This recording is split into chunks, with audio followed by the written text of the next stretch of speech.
Mikey Williams sa Barangay Ginebra pala ang bagsak at CJ Perez. Makukuha rin ba ng Barangay Ginebra?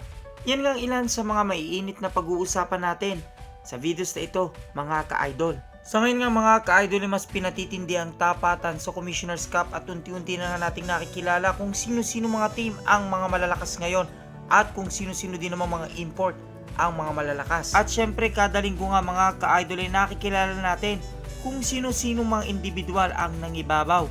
Katulad na lamang nitong si Cady Flores na nakuha muli ang pagiging Rookie of the Week na may average na 9.3 points per game at 10.6 rebound per game at 2.3 assist per game at 2.3 steal per game. At nandiyan naman ang super import ng Phoenix Super LPG na si Jonathan Williams na nakakuha nga ng Player of the Week dahil sa 23 rebounds. Habang ito namang bagong import ng Meralco Bolts na si Zach Lufton ang naging Smart Move of the Week.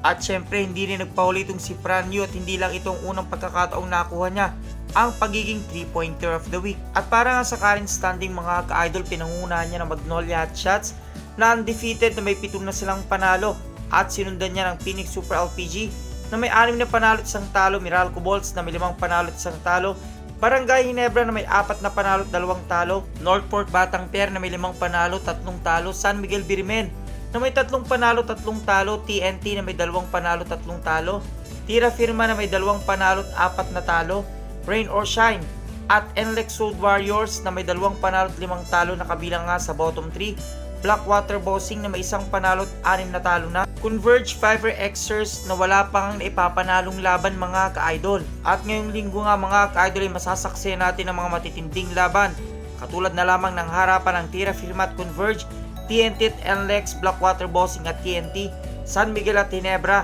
Rain or Shine at Magnolia, Converge at Meralco, TNT at San Miguel Birimen.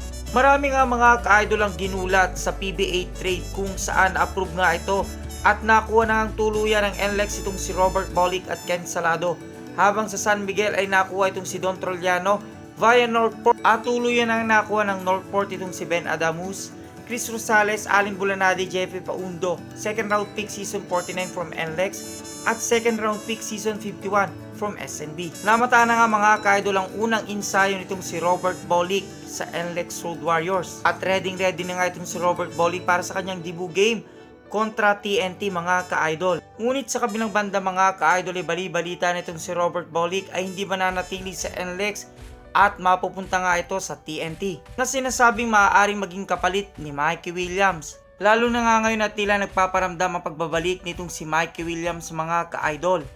Terminated man siya sa TNT ngunit hawak pa rin siya ng TNT at anytime ay pwede siyang i-trade mga ka-idol. Pero sa kabilang banda may kumakalat na balita na itong si Mikey Williams ay maaaring makuha nga ng Barangay Ginebra.